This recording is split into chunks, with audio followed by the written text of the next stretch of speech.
Assalamualaikum warahmatullahi wabarakatuh. Nama saya Pulatula ini. Di sini saya akan menjelaskan tentang kepemimpinan. Yang pertama yaitu tentang definisi kepemimpinan dalam pendidikan. Yang kedua yaitu pentingnya kepemimpinan dalam dunia pendidikan. Dan yang ketiga yaitu tugas dan fungsi kepemimpinan dalam dunia pendidikan. Di sini saya akan menjelaskan tentang definisi kepemimpinan dalam pendidikan. Kepemimpinan dalam pendidikan adalah pemimpin pada satu lembaga satuan pendidikan. Tanpa kehadiran kepemimpinan pendidikan, proses pendidikan termasuk pembelajaran tidak akan berjalan efektif. Kepemimpinan pendidikan adalah pemimpin yang proses keberadaannya dapat dipilih secara langsung dan ditetapkan oleh yayasan atau ditetapkan oleh pemerintah. Kepemimpinan dalam pendidikan mempunyai aturan-aturan yang kompleks, sehingga hal tersebut menjadi sangat penting untuk dikolaborasikan. Tidak bisa dipungkiri bahwa salah satu pendorong dari sebuah kemajuan adalah kepemimpinan yang kuat dan sekaligus bisa melayani masyarakat. Pemimpin yang kuat maka akan bisa menerapkan prinsip, fungsi, dan tujuan dari kepemimpinan itu sendiri. Pemimpin yang berhasil menerapkan beberapa aspek tersebut maka akan menghasilkan pengaruh, karena sejatinya inti dari sebuah kepemimpinan adalah mempengaruhi atau leadership is influence.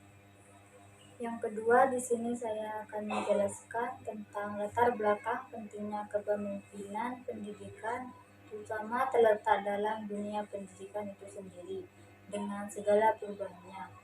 Perubahan-perubahan yang dimaksud antara lain yaitu satu, karena eksplorasi penduduk dan pertambahan anak didik. Yang kedua, perluasan persekolahan karena kemerdekaan, demokrasi, dan nasionalisme. Yang ketiga, kemajuan ilmu pengetahuan dan teknologi. Semua ini menuntut adanya kepemimpinan pendidikan yang benar-benar harus profesional dalam bidangnya. Dan yang ketiga, menjelaskan tentang tugas dan fungsi kepemimpinan dalam pendidikan. Tugas kepemimpinan sangatlah penting dalam suatu pendidikan di mana kepemimpinan harus bisa mempengaruhi bawahannya dan bertanggung jawab terhadap suatu sekolah agar terciptanya suatu kegiatan pembelajaran. Dalam buku Kepemimpinan Pendidikan, aplikasi kepemimpinan efektif, strategis, dan keberlanjutan. Ada tugas penting bagi kepemimpinan efektif, yaitu satu, penentu arah. Pemimpin harus mampu melakukan seleksi dan menetapkan sasaran dengan mempertimbangkan lingkungan eksternal, masa depan yang menjadi tujuan pengerahan seluruh sumber daya organisasi. Dua, agen perubahan. Pemimpin harus mampu mengantisipasi berbagai perubahan dan perkembangan lingkungan global dan membuat prediksi tentang implikasinya terhadap organisasi. Mampu membuat skala prioritas bagi perubahan yang diisyaratkan visinya, serta mampu mempromosikan implementasi dengan partisipasi orang-orang untuk menghasilkan perubahan yang diinginkan.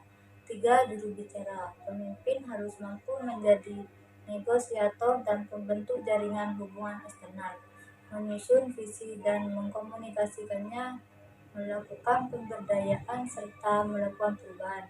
Empat, pelatih. Pemimpin harus memberitahu orang lain tentang realitas saat ini, apa visinya atau kemana tujuan, bagaimana merealisasikannya. Fungsi kepemimpinan dalam pendidikan yakni guna mengefisienkan guru, staf, karyawan, siswa, dan masyarakat untuk mendukung segala kegiatan yang ada di sekolah. Dalam mewujudkan tujuan kepemimpinan di sekolah memerlukan tiga fungsi utama, yaitu satu, merumuskan tujuan pendidikan. Kedua, mengefisienkan warga sekolah meliputi guru, staf, karyawan, siswa, dan masyarakat. Tiga, membangun lingkungan sekolah yang dinamis, harmonis, dan nyaman.